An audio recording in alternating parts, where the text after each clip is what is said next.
नाही नाही, मनाची तयारी नाही, पचेल एकदम हाजीर नको व्हायला. असू द्या, काय हरकत नाही आहे. जिल्हा परिषद आणि पंचायत समिती 2026च्या या निवडणुकीच्या प्रचार बैठकीच्या निमित्तानं उपस्थित महाराष्ट्र राज्याचे जलसंपदा मंत्री आदरणीय राधाकृष्ण विखे पाटील साहेब, त्याचप्रमाणे पुणे जिल्हा भारतीय जनता पक्षाचे अध्यक्ष, आपल्या सर्वांचे सहकारी आणि ज्येष्ठ मार्गदर्शक. खरं तर दादा आणि मी म्हणजे दादांच्या बरोबर आम्ही काम केलेलं आहे. आदरणीय प्रदीप दादा कंद, त्याचप्रमाणे आदरणीय जयश्रीताई पलांडे, आपल्या या जिल्हा परिषदेसाठी उभे असलेले उमेदवार विकासनाना गायकवाड, पाबळगण पंचायत समिती दीपक दादा खैरे, त्याचप्रमाणे केंदूर पंचायत समिती गणातील उमेदवार आशाताई साकोरे, उपस्थित सर्व मान्यवर बंधू आणि भगिनी. खरं तर साहेब, शेतकरी अडचणीत आहे, परंतु शेतकरी फार हुशार आहे. आमचे कार्यकर्ते, आता निवडणूक आली का मग आमचे कार्यकर्ते हे 10-12 गावातले आणि विशेषतः पाबळ केंदूर गटातले कार्यकर्ते हे मंत्र्यांना बोलवतात. आता मंत्र्यांना बोलवायचं तर आमची गरज काय आहे, आमच्या अडचणी काय आहेत, मग आपल्याला काय पाहिजे, आपल्याला पाणी पाहिजे. मग पाणी वाटणारा मंत्री येईल का? मग पाणी वाटणारा मंत्री आला पाहिजे. आणि मग लोकांच्या लक्षात आलं की अरे विखे पाटील साहेब आले तर आपला पाण्याचा प्रश्न सुटून जाईल. पण साहेब गेली 25 वर्ष 30 वर्ष आमची जनता इथं समोर बसलेली आहे. पाणी हक्कासाठी ताई अनेक आपण पाणी हक्क संघर्ष समित्या झाल्या, उपोषणं झाली, बरोबर ना संपतराव? परंतु पाण्यासाठी आपल्याला कुठलाही मार्ग आज तागायत निघालेला नाहीये. मी सर्वांना सांगतो सुरुवातीलाच की साहेब, यानंतर आम्हाला पुढच्या एखाद्या निवडणुकीला मंत्री आणायची वेळ येऊन देऊ नका, तुम्हीच परत या. म्हणजे आत्ता जर हा प्रश्न तुमच्या माध्यमातून, तुमच्या निमित्तानं, तुमच्या आशीर्वादानं जर सुटला तर परत पाण्यासाठी मंत्री आणणे ही बाब या केंदूर पाबळ परिसरामध्ये राहू नये अशी उपस्थित सर्वांच्या वतीनं खरं तर अशी आमच्या लोकांची आपल्याला मागणी आहे. खरं तर विखे पाटील साहेबांना या ठिकाणी आपण बोलवलंय. नियोजन फार भगवानराव तुम्ही सांगितलं आणि मारुतराव तुम्ही पण सांगितलं की विखे पाटील साहेबांना आपण आता बोलवतोय. साहेब, मला जरा वेगळा आनंद झाला, कारण मी साहेब जरा विखे पाटील या नावाचा आहे ना थोडासा वैयक्तिक मी फार फॅन आहे. तो असा की मला आहे ना ते एकनाथराव उर्फ बाळासाहेब विखे पाटील अतिशय म्हणजे असं फार असं काहीतरी वेगळं वाटतं.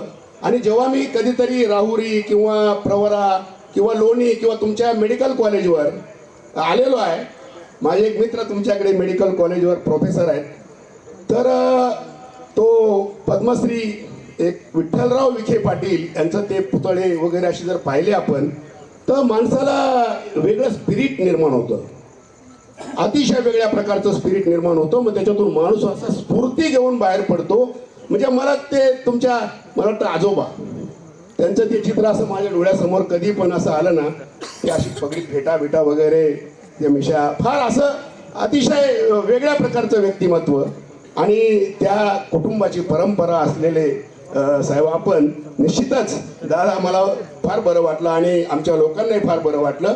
आणि म्हणून आमची ही अपेक्षा आहे की बाबा ह्या 10, 15, 12 गावं जी काय आहेत, आमचा एकच प्रश्न आहे, आमच्याकडे रस्ते होतील, आणखी काय गोष्टी होतील, शिक्षण संस्था होतील, बरेच काय होईल, परंतु पाण्यासाठी आमच्या तुमच्या शेजारी दीपक खैरे उमेदवार बसलेले आहेत, विकासनान आहेत. पाण्यासाठी आम्ही करतोय, परंतु आम्ही जे करतोय ते अतिशय तुटपुंज आहे संपतराव, छोटं आहे, थोडं आहे. आम्हाला जरा भरीव स्वरूपात पाण्यासाठी कायमस्वरूपी काहीतरी आपल्याकडून मिळालं पाहिजे ही आमच्या सर्वांची खरं तर मनापासून भावना आहे. मी जयश्रीताई दादा, खरं तर मी आपण इथे आता सगळेजण जमलेलो आहोत. हे आपण कशामुळं एकत्र आहोत, गेली 12-15 दिवस जो माहोल चाललेला आहे, खरं तर मी त्या जयश्रीताई खोलात जाणार नव्हतो, पण उमेदवारांनी थोडं मगाशी तो विषय छेडला विकास नानानं, त्यामुळं मी फारसा अजूनही खोलात नाही जाणार आहे. पण तरीसुद्धा विकास नाना म्हटले आम्ही कुठल्या पक्षात नव्हतो किंवा कुठला पक्ष आम्हाला नव्हता, पण आम्हाला म्हणजे त्यांना म्हणा किंवा दीपकला म्हणा की बाबा आम्हाला काहीतरी तुम्हाला तिकीट देऊ, अमुक करू तमुक करू, नुसतं खेळवायचं काम केलं. तर परिस्थिती अशी आहे की काही हरकत नाही आहे. आम्ही राजकारणामध्ये साहेब, आजचा मित्र उद्या असेल माहीत नाही, आजचा मित्र उद्याचा शत्रू असू शकतो, उद्याचा शत्रू परवा दिवशी परत मित्र होतो. दादा प्रदीप दादांनी आम्ही मी तर त्यांच्याबरोबर काम केलेलं आहे, त्यांच्याच बरोबर त्यांच्या त्या पक्षामध्ये राहून एकत्र. नंतर दादा आता इकडे बसलेत, मी इथं आहे, उद्या माझं सांगता येत नाही, दादांच्या बरोबर परत एकत्र काम करायला लागेल. म्हणजे माणसाचं हे असं आहे, राजकारणामध्ये ही अशीच परिस्थिती असते. त्याच्यामुळं शेवटच्या दिवसापर्यंत अशी परिस्थिती होती की काय नाही, तुमचं काम करणार, असं असं देणार. या ठिकाणी म्हणजे मी आवर्जून सांगतो की जे विकास नानांनी मुद्दा मांडला जयश्रीताई, की बाबा तुम्हाला कुठल्याही परिस्थितीमध्ये आम्ही तुम्हाला उमेदवारी देणार आहोत, हे जाहीररित्या सांगितलेलं आहे अनेक कार्यकर्त्यांच्या समोर. परंतु त्या पद्धतीनं न करता मी एवढंच फक्त शेवटी बोललो, शेवटच्या दिवशी जेव्हा माझी भेट झाली असेल, की जे काय करायचंय साहेब ते कार्यकर्त्यांच्या समोर करा, कार्यकर्त्यांच्या समोर करा. आपण सगळे एकत्र असतो, एकमेकांचे संबंध असतात. कार्यकर्त्यांच्या समोर केलं तर वेगळ्या भावना निर्माण होतात, काही पण घडू शकतं, काही पण ठरवता येतं.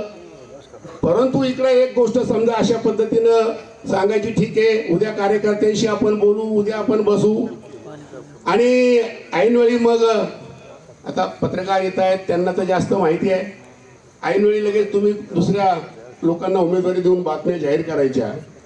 तर अशा पद्धतीनं मला पण ते आणि कुठल्याच कार्यकर्त्याला न पटणारा तो विषय होता.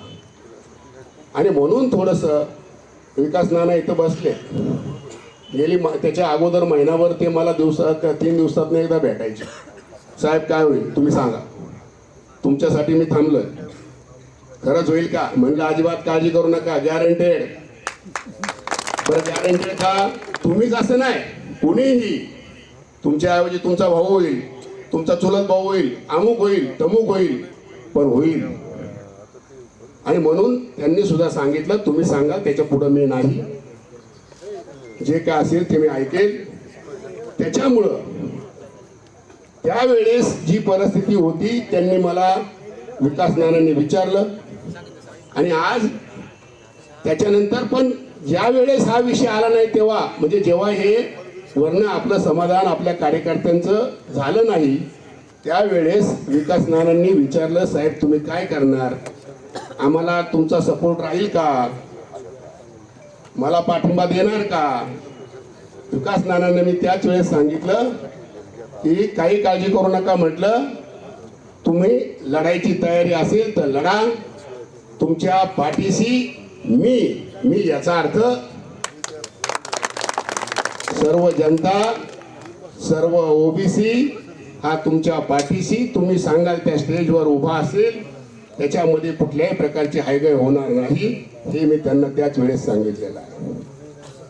त्यामुळं माझं असं आपल्याला सगळ्यांना सांगणं आहे की या ठिकाणी आपण हे जे आलो, हे त्या निमित्तानं आपण सर्वजण या ठिकाणी आज एकत्र आलो. विकास नानाला जेव्हा आम्ही सांगितलं की बाबा काळजी करू नका, तुम्हाला आमचा पूर्ण सपोर्ट आहे, मग विकास नानाच्या नंतर आता विकास नानाला खाली पण उमेदवार पाहिजे. दीपक खैरेंनी तयारी दाखवली, नाहीतरी दीपक खैरे उमेदवारीच्या तयारीतच होते, कदाचित आणखी काही घडलं असतं तर आणखी वेगळे घडलं असतं, काही काही सांगता येत नाही काही, कारण ते दंड थोपटून उभे होते. कोणी असलं कोणी आलं तरी मी आहेच. आता दीपकजी लक्षात घ्या, राजकारणामध्ये शेवटच्या क्षणाला सुद्धा काहीही घडू शकतं. त्यामुळं थार लावायची नाही, थोडीशी वाट बघायची, वाट. कुठली वेळ आपल्यावर येईल, कुठली संधी प्राप्त होईल, काय सांगू शकत नाही. त्याच्यामुळं त्यांनी मग दीपकने तयारी दाखवल्यामुळं विकास नानाला खाली माणूस मिळाला. पलीकडं आशाताई होत्या, आमचे संपतराव आहेत, त्यांच्या पत्नी आहेत, त्यांनी पण धाडस केलं. त्यामुळं आणखी एक जोड तिकडे मिळाला.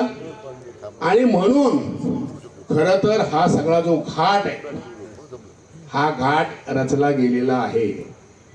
आणि या ठिकाणी आपण तो घाट आज पाहतोय. नाहीतर आपल्याला कोण कुठे हे आपण नाही सांगू शकत. पण ही वेळ जी आहे, ही वेळ त्या गोष्टींमुळे या ठिकाणी आलेली आहे. अतिशय चांगली गोष्ट आहे. जे योग यायचे असतात ते योग आलेच पाहिजेत, ते आल्याशिवाय राहत नाहीत. योग येणारे असतात ते चांगल्या कामासाठीच येतात. ह्या सगळ्या गोष्टींचं सोनं करण्याची फक्त ताकद आता तुमच्या आमच्यामध्ये आहे आणि ती असली पाहिजे. या ठिकाणी मी फार विकासाचं काय बोलणार नाही, परंतु मी आता पहिल्यांदाच सांगितलंय साहेबांना की बाबा आम्हाला परत पाहण्यासाठी मंत्री आणायला लावू नका. त्यामुळं तोच एक मुद्दा आपला आज खऱ्या अर्थानं आपल्याला जर काय मागायचं असेल साहेबांकडे तर तेवढाच एक मुद्दा आहे. महिलांच्या बाबतीत लोक थोडंसं म्हणतात भगवानराव तिकडं गेले, उज्जैनला गेले, अमुक तमुक दर्शन वगैरे वगैरे वगैरे. तर असं काय नाही, महिलांना पण कळतं. ज्यांना कळत नाही त्यांना सांगण्याची जबाबदारी बंटी शेठ आपली आहे. आपण त्यांना समजून सांगितलं पाहिजे. एखाद्यानं समजा देवाला घेऊन गेला, मग आता याच्या पूर्वी का नाही देवाला घेऊन गेला? आजच कसं काय सुचलं का? तेव्हा महाकाल तिथं नव्हता उज्जैनमध्ये, आज आलाय का? महाकाल तर तिथं पिढ्यानपिढ्या बसलेला आहे. मग इथून मागं जायचं घेऊन. म्हणजे काहीतरी मनामध्ये स्वार्थ किंवा स्वार्थी हेतू असल्याशिवाय कोणी देवाला घेऊन जायचं काम करत नाही. आणि मग देवाला घेऊन जायचं, तुमचे 4 लोक घेऊन गेले, तुमच्या 4 लोकांवर 10,000 रुपये खर्च करायचा. पण तुम्हाला काय सांगायचं? बघा बर का, तुम्हाला घेऊन गेलोय, जेवायला खावायला घातलंय, मस्त रेल्वेत बसवलंय, बसेसमध्ये फिरवलंय, महाकालचं दर्शन दिलंय. आता काय करायचं? आता माझी निवडणूक आहे, मला मतदान केलं पाहिजे.